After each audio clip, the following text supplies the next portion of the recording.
Hello and welcome back to Think Income for another video today where we talk about finance. With everything going on in the economy today, now is one of the times where people are definitely watching every dollar, every cent, and budgeting now more than ever really makes more sense. It's definitely something that people should always do. But sometimes people may not know exactly the best way to get started with a budget. So for this way, we're just going to talk about an easy way that I use to budget.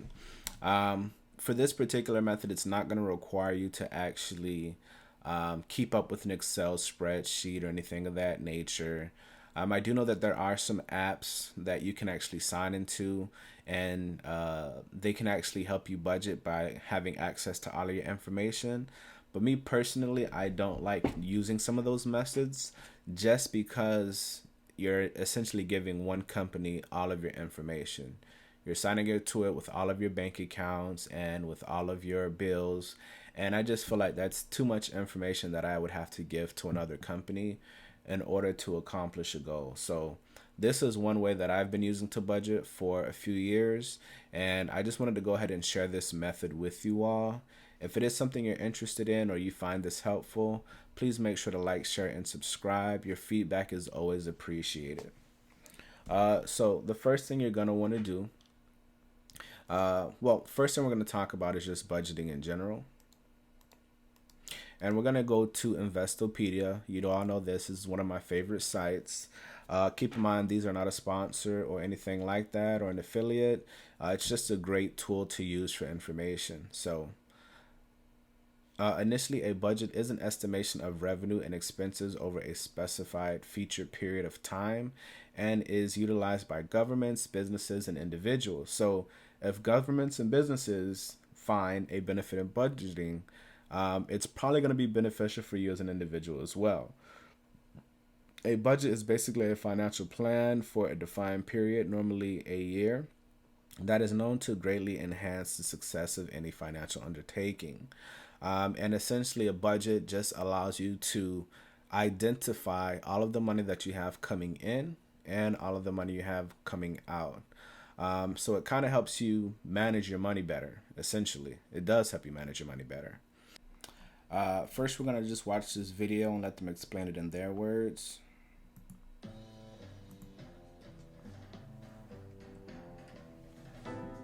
Having a budget is the difference between being financially responsible and flirting with financial peril. Deborah has made the wise decision to create a budget to organize her finances and prepare for any financial emergencies. Her first step is to determine her net income.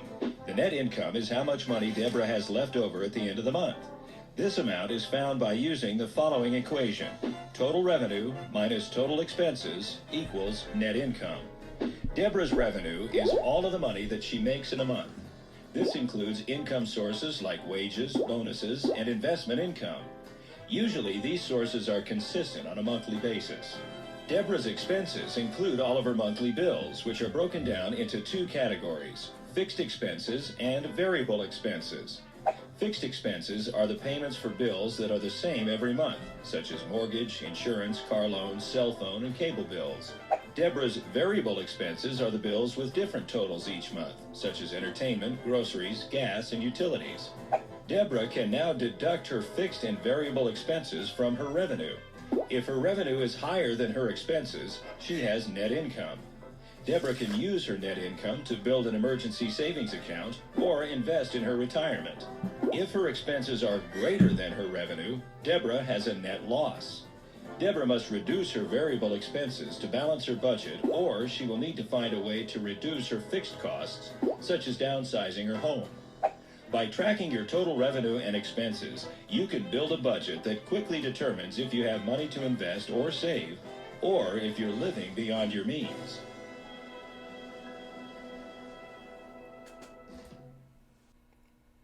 So I hope that video was able to break it down for you just so you can easily understand some of the benefits of budgeting and the goal that it accomplishes. So the first thing you're going to want to do, as we mentioned, is you're going to want to identify all of your expenses for the month. And me personally, I round up to the nearest tenth. So you're gonna want to look at all of your fixed expenses, right? The things that have to be paid, such as your rent, your mortgage, your utilities. If you have health insurance, car insurance, these are things that are gonna have to be paid every month, and these generally tend to be bills that don't really fluctuate. Now, your utilities, such as your electricity, your water, depending if you have like gas, depending on whether you're located, these things may fluctuate slightly, but you generally have an idea as to what they're gonna be. Now, I will say for electricity, in the wintertime, depending on where you are, and in the summer, depending on where you are, you may see those bills increase slightly or significantly, especially if you have like kids, for example, and they're home for the summer or for Christmas break. That's there's going to be more electricity usage. So you will of course see a difference in those periods, but generally for the most part, you do have an idea of what your electricity bill is going to look like. But those are what I would consider your fixed bills. So rent, utilities, insurances, car payments, things of that nature. If you have like maybe daycare or any expense related to your children or your family that are consistent, then you're going to want to throw those in there as well. And then you have your variable expenses, such as food, groceries, especially with inflation right now. Gas and groceries are high. But even when they are low, there may be times where you might buy more food or you might buy less. You may eat out more one particular time. You may have family over. It may be a holiday, Super Bowl, Christmas, Thanksgiving.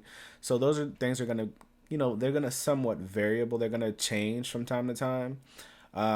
But different expenses like that, you're gonna want to track. So, even if you have things like Netflix, HBO, Stars, Hulu, um, if you have any type of membership to where you pay an additional premium for that service, even if it's something like music apps that you pay for, these are all things that you're going to want to control. And if you have a hard time identifying that, then you might just want to go through your bank statements. Now, I know a lot of people use cash, but for me, I pretty much use my credit card to limit the amount of fraud that happens, or how should I say, to prevent myself from being in a bad situation with fraud happens.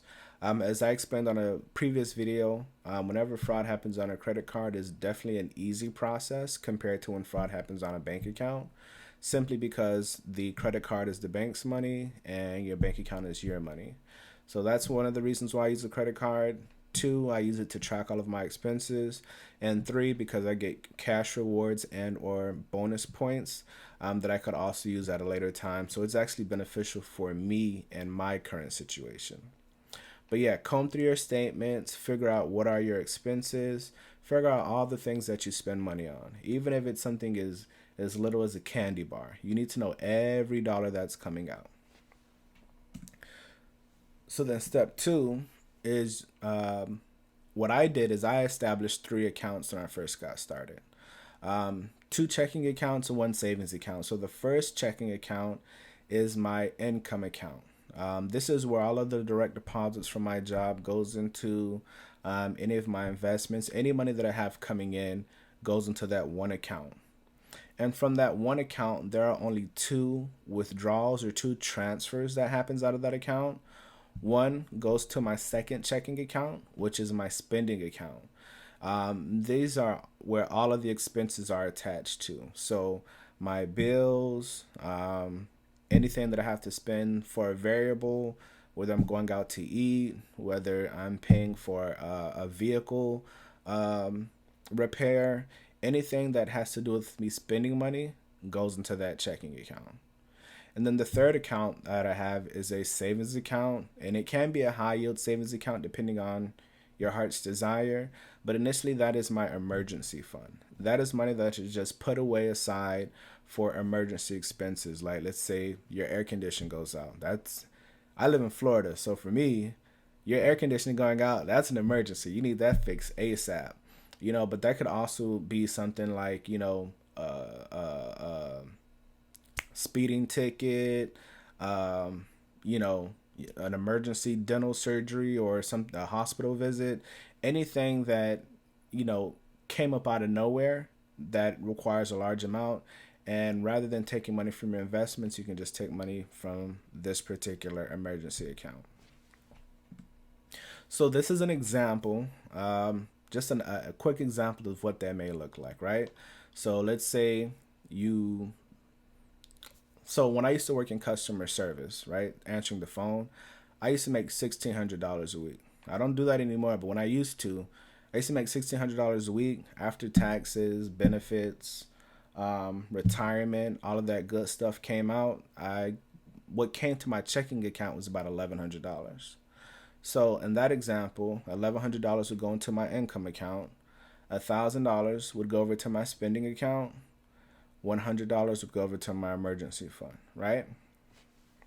So that's just a basic way of what the budgeting may look like. Step three. Now, this requires discipline. I just want to make sure you are aware of that. But if you do stick to the plan and after you have identified money going out, you identified where you can reduce money going out and lower the cost of living to increase the amount of money left over after expenses. The reason I say this is because after you realize how much money you're spending, in some situations you may realize that you're spending more money than you actually have coming in. And if that is the case, then you're going to want to make some adjustments to the amount of money you're spending so that you actually have more money left over after all of your expenses are covered. This means that you might want to reduce some of the streaming services you have. You may want to make adjustments where you can so that you're spending less money than you were before, right? If you make $1,000, but you're spending $1,500, that means you're going to be in the negative $500 every month or every whenever your pay period is. So in that particular situation, you would definitely want to find a way to at least limit $500 so that you break even, and then eventually, decrease your cost of living even more. Or the other side of it is you can find out how to make more money so that you have money left over after your expenses. So essentially, the basic formula for cash flow, right, is income minus expenses. As I mentioned, if you have $1,000 of income, but your expenses are $1,500, then your cash flow is negative $500, which is not good. So you're gonna want to figure out how to increase your income by learning a new skill, possibly. Um, Originally, I put investing on here, but if you're negative, then it's gonna be hard for you to invest because you don't have any money to do so. Um, and you may also possibly want to look at maybe getting a second job just to create additional income so that your cash flow is positive. So one thing that you can do is, of course, you can eliminate liabilities, pay off revolving debt such as credit cards, loans, car payments, student loans, mortgage, anything that is really taking money away from you every month, which is reducing your amount of income.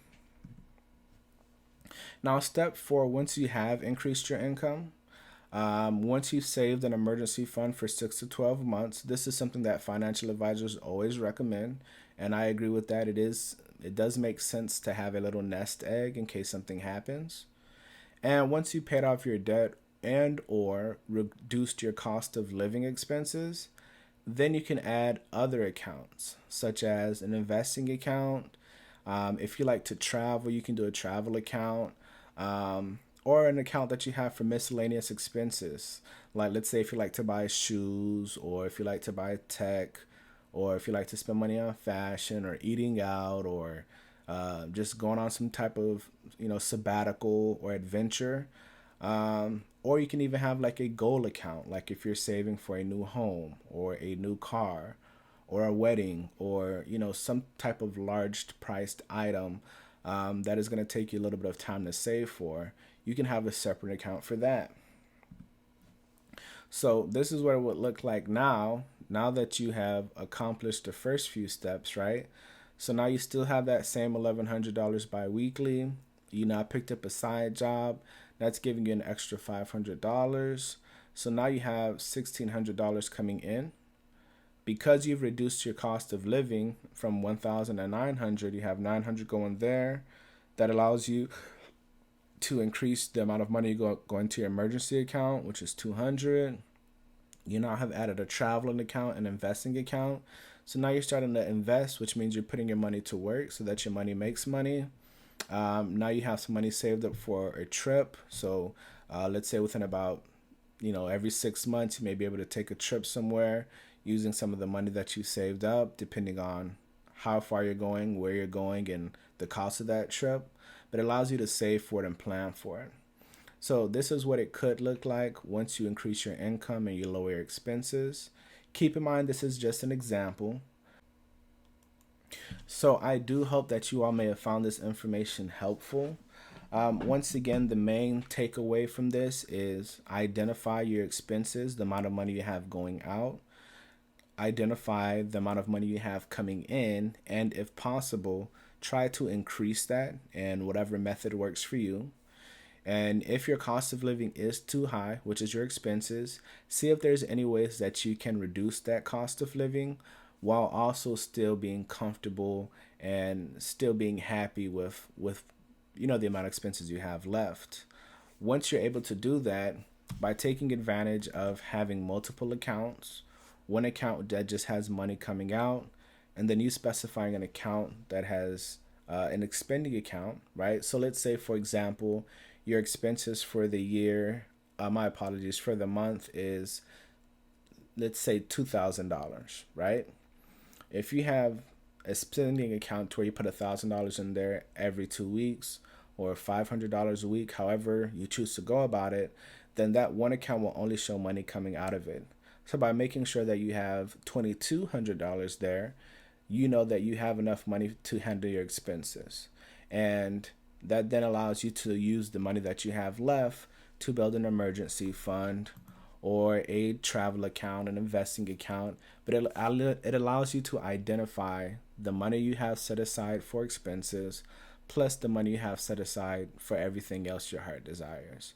Most importantly, it establishes one account that shows money coming in, but only two transactions coming out. So once again, thank you all so much for your patience. I hope you all have an awesome week. And please remember to put your money to work so that you can make money while you sleep. Peace.